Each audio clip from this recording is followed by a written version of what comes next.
Les damos la bienvenida a Aprende en Casa 2. Esta sesión corresponde a la asignatura de Matemáticas para segundo grado de secundaria. Recuerden estar atentas y atentos para reflexionar y comprender los planteamientos que vamos a estudiar. Les recomiendo realizar anotaciones de los aspectos que consideren importantes, así como de las dudas que puedan surgir a lo largo de esta sesión. Yo soy Raquel Bernabé Ramos y me acompaña el maestro Eduardo Mendoza Camacho, a quien me da mucho gusto saludar. Bienvenido, maestro. Muchas gracias, maestra Raquel. ¿Cómo están? Espero que se encuentren muy bien. En esta sesión aprenderemos un tema muy interesante relacionado con las matemáticas. Hoy conocerán la noción de probabilidad teórica de un evento.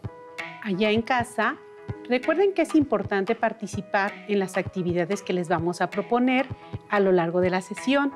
Para ello, les recomiendo que lleven un registro de las ideas principales, las preguntas y reflexiones que surjan durante el desarrollo de esta sesión.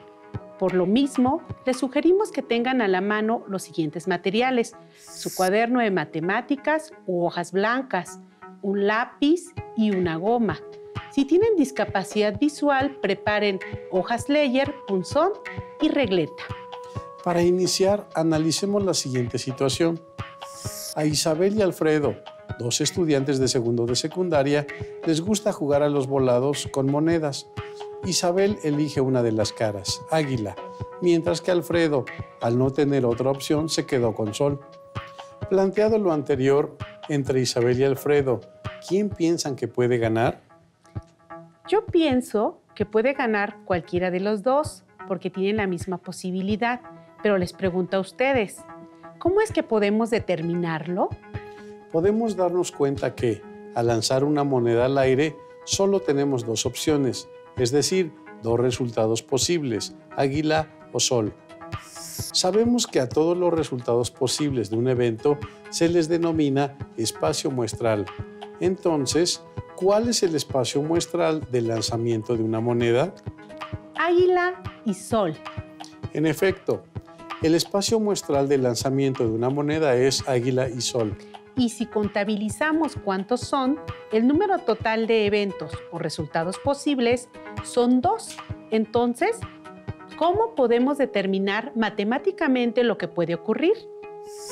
Para eso tenemos a la probabilidad, para determinar cuál es la posibilidad de que ocurra un evento y con ello saber quién tiene mayor posibilidad de ganar. En el caso de Isabel, ella eligió águila, entonces se considera un evento favorable del total de las posibilidades que se pueden presentar en un volado, que son 2.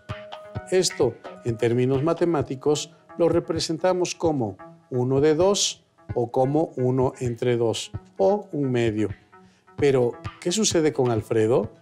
Alfredo también tiene un resultado favorable, que es sol, del total de resultados que pueden caer al lanzar la moneda, que son 2. Por lo tanto, Alfredo también tiene la misma probabilidad de ganar que Isabel, porque cada quien tiene un resultado favorable del total, que son 2. Reflexionemos. ¿A qué evento está relacionado el que pueda ganar Isabel, Eduardo? Bien, la probabilidad que tiene Isabel de ganar está relacionada con el evento que caiga águila al lanzar una moneda. Asimismo, la probabilidad de ganar para Alfredo está relacionada con el evento de que caiga sol. Como hemos visto, la probabilidad de que caiga águila al lanzar una moneda es 1 de 2 o de un medio, y la probabilidad de que caiga sol también es de un medio. Por esta razón, sabemos que tanto Isabel como Alfredo tienen la misma probabilidad de ganar. Así es. Analicemos esta otra situación. Patricia y su hermano Antonio juegan a lanzar un dado. Cada quien debe elegir 3 números diferentes de las caras del dado, sin que se pueda repetir ningún número. En el primer juego, Patricia eligió las caras con los números 1, 4 y 6, y Antonio eligió las caras con los números restantes, 2, 3 y 5. Entre ella y él, ¿quién tiene mayor probabilidad de ganar con esa selección? ¿Cómo lo vamos a determinar? Bueno, Eduardo, cuando lanzamos un dado al aire puede caer 1, 2, 3, 4, 5 o 6, ya que es el espacio muestral para el lanzamiento de un dado y lo representamos con la letra omega del alfabeto griego, aunque pueden encontrar en algunos textos que se representa con la letra S. Es importante reconocer cuál es el espacio muestral cuando se propone un experimento, porque con él se realiza el conteo del número de resultados o eventos totales del experimento. Regresando a nuestro problema, identificamos que en total hay 6 resultados o eventos posibles. Analicemos de ellos cuántos son favorables para Patricia, que eligió las caras con los números 1, 4 y 6. Son los 3 resultados favorables. Entonces, ¿cuál es la probabilidad de que gane Patricia? Es decir, que al lanzar un dado caiga con alguna de las caras 1, 4 o 6. Como eligió 3 números, la probabilidad de que caiga cualquiera de ellos es 3 de 6, Eduardo. En efecto, son 3 resultados favorables del total de resultados o eventos posibles, que son 6. Esto quiere decir que la probabilidad de que caiga 1, 4 o 6 al lanzar un dado es de 3/6. Analicemos qué sucede con la selección de Antonio, quien también tiene 3 resultados favorables de un total de 6. Antonio eligió 3 números del total de los posibles resultados. Por eso es que la probabilidad de que caiga 2, 3 o 5 al lanzar un dado es también de 3/6. Por ello, concluimos que si Patricia y Antonio eligen cada quien 3 caras con números diferentes, ambos tienen la misma probabilidad de ganar, y esta es de 3/6, o su equivalente, 1/2, es decir, 0.5, que representa el 50% del total de los resultados posibles. En el segundo juego, Patricia elige las caras con los números 1, 3 y 5, y Antonio selecciona los números restantes, el 2, 4 y 6. Entre Patricia y Antonio, ¿quién tiene mayor probabilidad de ganar? Analicemos esta nueva situación. Patricia eligió 3 resultados que son favorables de 6 resultados totales posibles. Entonces, la probabilidad de que al lanzar un dado caiga 1, 3 o 5 es de 3/6, lo que equivale a 1/2 o 5/10, que representan el 50% del total de los resultados posibles.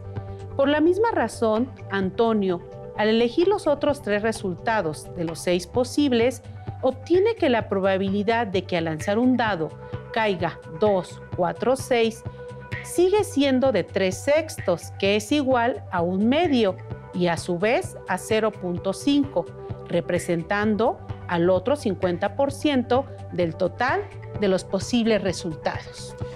Queda claro que igualdad de condiciones puede dar igualdad de posibilidades. Ahora, recapitulemos lo que hemos aprendido hasta este momento. Hemos advertido que, al lanzar una moneda al aire, la probabilidad de que caiga sol o águila es de 1/2 o su equivalente 5/10, es decir, hay un 50% de probabilidad de que caiga sol o de que caiga águila. Por esta razón, cuando 2 personas juegan un volado, cualquiera de ellas tiene la misma probabilidad de ganar, aunque no efectúen el volado. Así es, Eduardo. También hemos analizado que al lanzar un dado, la probabilidad de que caiga 1, 3 o 5 es igual a la probabilidad de que caiga 2, 4 o 6, porque los resultados favorables en cada caso representan la mitad de los eventos totales.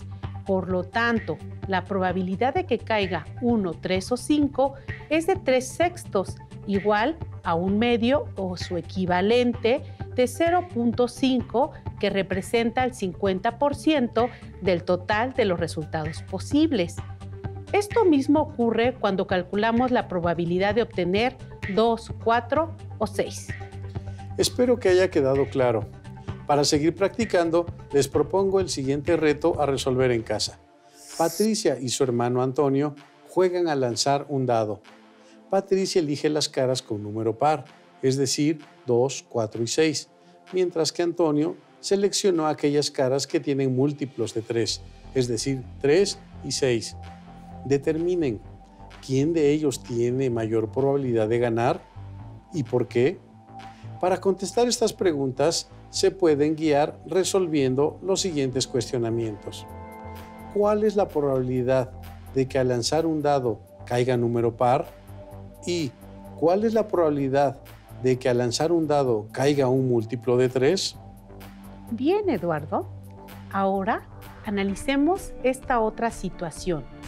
Una ruleta está dividida en 5 sectores circulares iguales, como se muestra en la siguiente imagen. Recuerden los retos anteriores y respondan.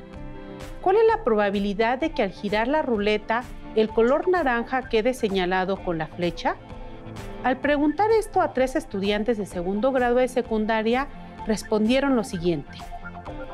Lucía mencionó que la probabilidad de que quede señalado el color naranja es 1 de 5. Rafael contestó que la probabilidad de que quede señalado el color naranja es del 20%.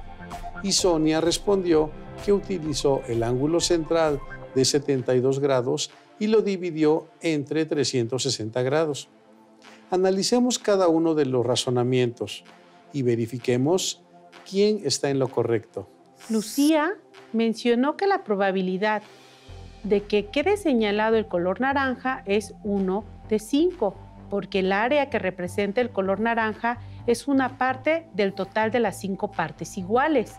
Rafael, por su parte, contestó que es el 20%, porque si el 100% es todo el círculo, la quinta parte que tiene el color naranja representa el 20%, mientras que Sonia utilizó el ángulo central del sector circular naranja. Para ello dividió 72 grados entre 360 grados, es decir, dividió los 72 grados del ángulo central del sector naranja entre 360 grados y esto equivale, Eduardo, a un quinto. Eso significa que Lucía, Rafael y Sonia están en lo correcto. El sector circular naranja representa la quinta parte del círculo, es decir, una parte de un total de 5 que lo componen. Por ello, la probabilidad de que quede señalado por la flecha el sector de color naranja intrínsecamente es un quinto, que a su vez representa el 20% del total del círculo. Con lo que hemos desarrollado, ya podemos contestar las siguientes preguntas.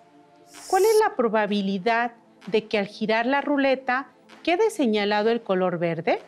¿Y cuál es la probabilidad de que al girar la ruleta quede señalado el color rosa? Podemos visualizar que para la probabilidad de que quede señalado el color verde es igual a la que obtuvimos para el color naranja, ya que al tratarse de sectores que representan la quinta parte del círculo, la probabilidad de ocurrir es del 20%. De la misma forma, la probabilidad de que al girar la ruleta quede señalado el color rosa es del 20%. Pero, ¿qué ocurre cuando los sectores circulares no tienen áreas iguales? ¿Cuál es la probabilidad de que al girar la ruleta caiga en cualquiera de esos sectores circulares? Maestra, le invito a sentarse. Gracias. Analicemos la siguiente imagen para que podamos responder a las preguntas. A simple vista, ¿cuál de los sectores circulares consideran que tiene mayor probabilidad de quedar señalado y por qué lo consideran? El sector rojo, ya que el ángulo central que lo forma es el mayor. En efecto, como el área de cada sector es proporcional al ángulo central que lo forma, el sector rojo es el que tiene mayor probabilidad de quedar señalado, porque al compararlo con ángulos centrales de los otros sectores, el rojo es el de mayor amplitud. Así es. Y para calcular la probabilidad de cualquiera de los sectores circulares, basta con establecer las relaciones entre el ángulo central que forma a cada uno de ellos con el ángulo total que conforma el círculo, que es de 360 grados. Hagámoslo y comparemos sus probabilidades. Para calcular la probabilidad de que al girar la ruleta quede señalado el sector rojo, se divide su ángulo central de 135 grados entre 360 grados, lo que es equivalente a 27/72. Esto, a su vez, equivale a 3 octavos, es decir, 375 milésimos, que, expresado en porcentaje, equivale al 37.5% del área total. Muy bien, Eduardo. Para obtener la probabilidad de que al girar la ruleta quede señalado el sector amarillo, dividimos 90 grados entre 360 grados, lo que es equivalente a un cuarto, es decir, 25 centésimos, que representa el 25% del área total. La probabilidad de que al girar la ruleta quede señalado el sector verde es igual a la probabilidad del sector amarillo, ya que sus ángulos centrales son iguales, por lo tanto será de un cuarto, o de 25 centésimos, que representa el 25% del área total del círculo. Finalmente, para obtener la probabilidad de que al girar la ruleta quede señalado el sector azul, dividimos a su ángulo central de 45 grados entre 360 grados, correspondiente al ángulo central del círculo. Al simplificar esta expresión, obtenemos que el sector azul representa la octava parte del área del círculo, es decir, 125 milésimos, que representa el 12.5% del área total del círculo. Muy bien, comparen sus probabilidades. Al comparar las probabilidades de que al girar la ruleta quede señalado alguno de estos sectores, corroboramos que el sector con color rojo es mayor que cualquier otro sector. Por ello, decimos que hay una mayor probabilidad de que el evento ocurra. Ahora, también podemos concluir que el sector que tiene menor probabilidad de quedar señalado es el azul. Entonces, ¿cómo podemos obtener la probabilidad de cualquier evento al proponer un experimento aleatorio? Reflexionemos detenidamente en todas las situaciones que hemos analizado hasta este momento. ¿Se han dado cuenta que no hemos realizado ningún experimento? No hemos lanzado al aire una moneda ni un dado y tampoco hemos girado la ruleta. Sin embargo, podemos obtener la probabilidad de un evento, como el obtener un águila al lanzar una moneda, o que al lanzar un dado caiga un número par, o que al girar una ruleta quede señalado cierto sector circular sin haber realizado los experimentos. A este tipo de probabilidad, en la que no se realizan los experimentos, pero se consideran las características de los eventos, se le denomina probabilidad clásica o teórica. Y es clásica por la consideración de que todos los eventos tienen la misma ponderación previa a la experimentación, en contra de la frecuencial, cuyos valores provienen de un experimento y por lo tanto varían. Es tiempo de que ustedes construyan y escriban con sus palabras la definición de la probabilidad clásica o teórica. Revisen su libro. Comparen su definición con la incluida en este. Es importante saber que la probabilidad nos permite tomar decisiones incluso cuando estamos jugando. En efecto, la probabilidad nos ayuda a tomar decisiones fundamentadas, hasta cuando jugamos. Ahora resolvamos el siguiente reto. Al lanzar una moneda y un dado al aire al mismo tiempo, ¿cuál es la probabilidad teórica de que caiga sol y número par? ¿Cuál es la probabilidad teórica de que caiga águila y un múltiplo de 3? ¿Cuál es la probabilidad teórica de que caigan sol y el número 5? ¿Cuál es la probabilidad teórica de que caigan águila y un número mayor a 4? ¿Cuál es la probabilidad teórica de que caigan sol y un número menor o igual a 4? Para resolver este reto, primero identificamos el espacio muestral. Lo haremos en una tabla o en un cuadro de doble entrada, aunque también pueden obtener el espacio muestral con un diagrama de árbol. El número total de eventos son 6, que corresponden al águila de la moneda, combinada con el 1, 2, 3, 4, 5 y 6 del dado, y otros 6 que corresponden al sol de la moneda con el 1, 2, 3, 4, 5 y 6 del dado. Entonces, el número total de eventos son 12. Con el número total de eventos podemos obtener la probabilidad de cualquiera de los eventos planteados en el reto. Maestro Eduardo, ¿nos ayuda a resolver la primera pregunta? Claro. Para determinar cuál es la probabilidad teórica de que caigan sol y número par, identificamos los eventos favorables en nuestro cuadro, que son sol 2, sol 4 y sol 6. Por lo tanto, el número de eventos favorables es 3 y el número total de eventos es 12. Como la probabilidad teórica P de que ocurra un evento E es el número de eventos favorables entre el número total de eventos, tenemos que la probabilidad teórica de que caiga sol y número par es 3/12, que equivalen a un cuarto o 25 centésimos, correspondiente al 25% del total de resultados. ¿Se dan cuenta que es necesario identificar cuáles son los eventos favorables en el espacio muestral y cuántos son? Así es. Ahora determinemos cuál es la probabilidad teórica de que caigan águila y un múltiplo de 3. Como los múltiplos de 3 que aparecen en el dado son 3 y 6, los eventos favorables que identificamos en el cuadro son águila 3 y águila 6, es decir, el número de eventos favorables es 2, mientras que el número total de eventos son 12.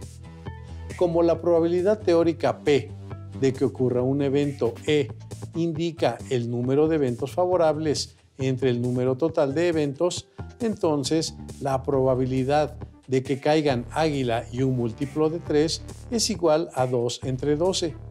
Y simplificando obtenemos un sexto. Esto quiere decir que existe una probabilidad de aproximadamente el 16.66% de que al lanzar una moneda y un dado caigan águila y un múltiplo de 3. Entendido, maestro Eduardo. Y para determinar la probabilidad de que caigan sol y el número 5, ¿qué hacemos? Identificamos en nuestro espacio muestral que están contenido en el cuadro que el número de eventos favorables es solo 1, el sol 5, y el número total de eventos sigue siendo 12. Entonces, la probabilidad de que caiga sol y el número 5 es de 1/12.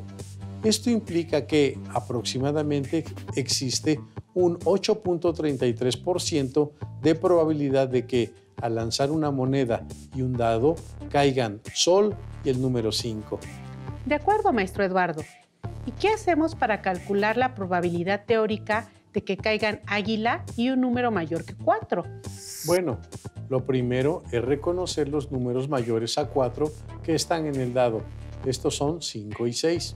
Entonces, en el cuadro donde se encuentra el espacio muestral, identificamos que los eventos favorables son águila 5 y águila 6. Por lo tanto, tenemos que el número de eventos favorables es 2 y como el número total de eventos es 12, la probabilidad de que caiga águila y 5 o 6 es 2/12 o su equivalente un sexto. Entonces, para calcular ahora cuál es la probabilidad teórica de que caigan sol y un número menor o igual a 4, debemos determinar primero a qué números se refiere. Así es. Primero establezcamos cuáles son los números menores o iguales a 4 que se encuentran en el dado. Estos son 4, 3, 2 y 1. Ahora identifiquemos en la tabla aquellos en los que además caiga sol. Estos son sol 1, sol 2, sol 3 y sol 4. Por ello, los eventos favorables son 4. Y como el número total de eventos es 12, entonces la probabilidad de que caiga sol y 1, 2, 3 o 4 es de 4/12 o su equivalente un tercio, que expresado en porcentaje representa aproximadamente el 33.33% de probabilidad de que caiga sol y 1, 2, 3 o 4. Hemos contestado todas las preguntas con el apoyo del maestro Eduardo, usando la definición de probabilidad teórica de un evento. Nos percatamos que es muy importante identificar el espacio muestral, ya que con él podemos reconocer cuáles y cuántos son los eventos totales, y esto nos permite determinar la probabilidad teórica. Para finalizar, les propongo el siguiente reto. Analicemos la siguiente situación. Rosa dice que tiene mayor probabilidad de ganar si al lanzar 2 dados elige que en ambos caerá el mismo número, que si elige que la suma de sus caras sea de 7. ¿Están de acuerdo con ella? Argumenten su respuesta. Recuerden elaborar sus notas, considerando las ideas más importantes del tema visto, y resuelvan los retos de ser posible. No olviden que este es un material de apoyo y que pueden consultar otras fuentes para complementar la información. Es todo. Les invitamos a que nos reencontremos en otra sesión de Aprende en Casa 2. Hasta pronto. Hasta pronto.